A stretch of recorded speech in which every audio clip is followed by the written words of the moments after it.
Hello, hello sa lahat ng Gemini. Magandang araw. Welcome back. At sa mga bago, welcome to my channel. Ako nga pala si Mystico Moreno or in short, Miss Mo. At dito sa aking channel, we will manifest love.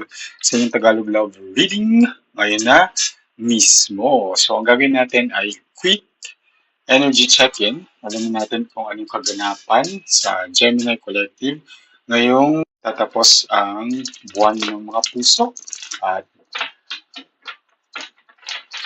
paparating ang panibagong buwan.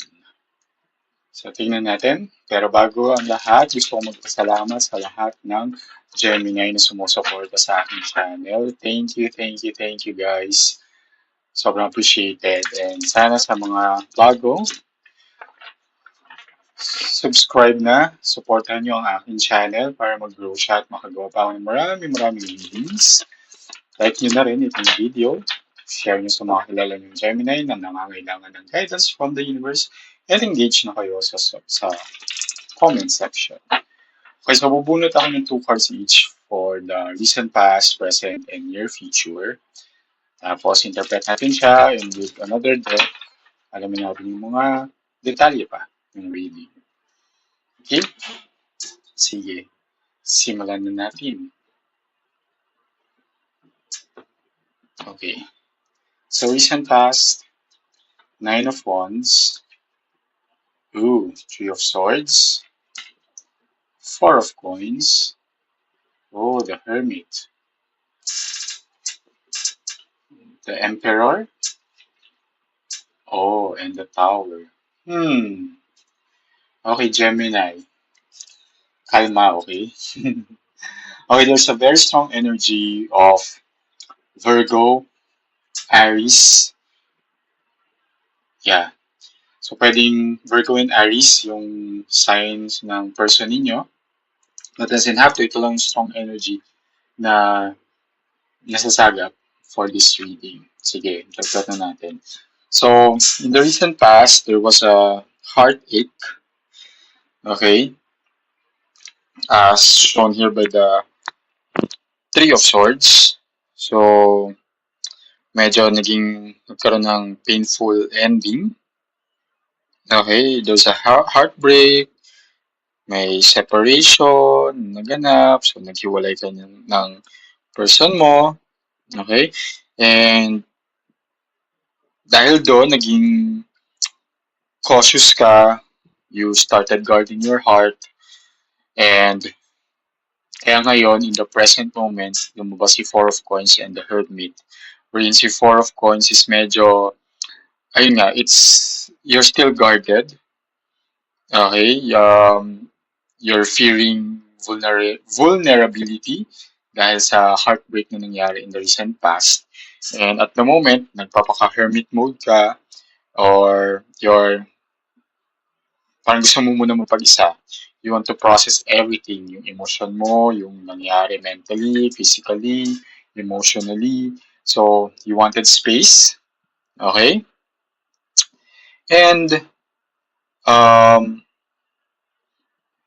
ayun, in the near future, merong enlightenment na magaganap. So, may revelation. And this revelation will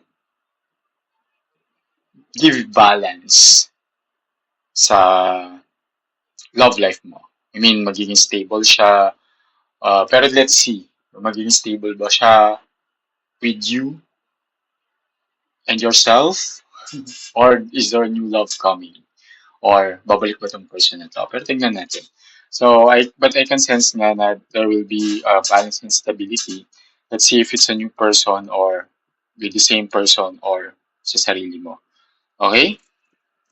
So, sige, tingnan natin. Because there's a revelation na magaganap because of the Tower card. Okay. So, habang binabalasa ko tong cards, gusto ko lang i-remind ng lahat that this is a collective reading, so it may or may not resonate sa inyo. Okay? So, kung hindi mag-resonate, huwag pilitin. Ibig sabihin, hindi para sa inyo itong reading. at hindi ko nasagap ang energy ninyo. So, abangan nyo na rin yung susunod pa. Kaya subscribe na kayo sa aking channel para updated kayo sa mga ipopost ko pang videos. Sige, alamin natin. First, ano ba yung reason for the heartbreak? And, ayun, yung bakit naging guarded ka na sa Two of Swords. Yun din. Saka the Fool. Ah, okay, so, medyo you really took a risk on this connection. Kahit nakikita dito na may Two of Swords kasi ang dami mong, ano mo yun, parang dami mong kinompromise.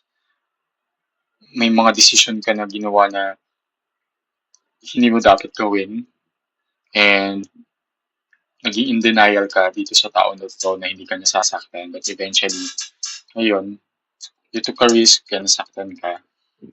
But that's already in the past. In the present, you want space, takot kang maging vulnerable, medyo parang naging traumatic ba yung pain and yung separation and yung heartache na naramdaman mo. Pero tingnan natin.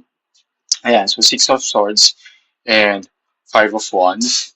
So, nakikita ko dito na you're trying to heal and move on. Okay? However, okay, ano lang, there is still some conflicting uh, internal conflict. May mga internal conflict ka pang na-experience na ramdaman. So, kaya gusto mo talaga muna mapag-isa. But then, there's a revelation coming in the future and ano nga ba to? At sino ba to? O the Magician. Okay.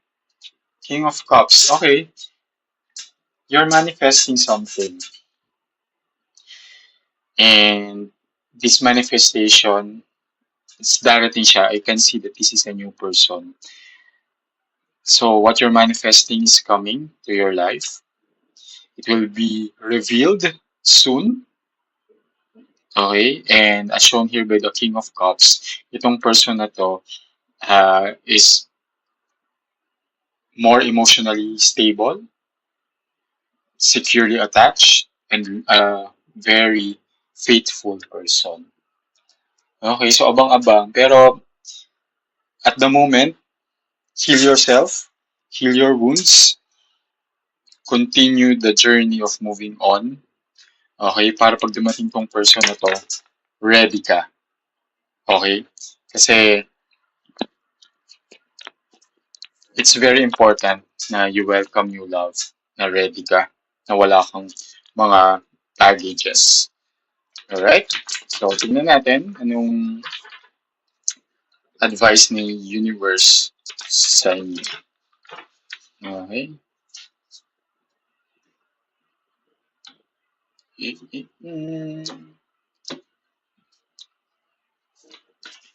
Golden path to your reality. Okay? Look for benefits in the impossible. Diba? So, kaya kailangan mag-move on. Okay? Kasi, tingnan natin yung mantra. Basahin ko lang. So, ang mantra for this is, my imagination guides me to discover new direction and possibilities. I harness my potential for living a more creative life. So, yeah, correct. So, tama. Mag-heal ka. Heal yourself properly. And once na mag-heal ka na, everything will fall into place. Darating yung person at the right time na minamanifest mo. And this person is someone who will treat you well. So, manifest nyo na Cleanse Energy. Comment na sa baba, Golden Path to Your Reality. And, ayun! Sana nag-resonate at sana nakatulong. And, yan, kita-kits na lang sa susunod ko pang love reading dito lang sa aking channel. Ako si Mystico Moreno, or in short, Mismo. Alright? Kita-kits! Ingat!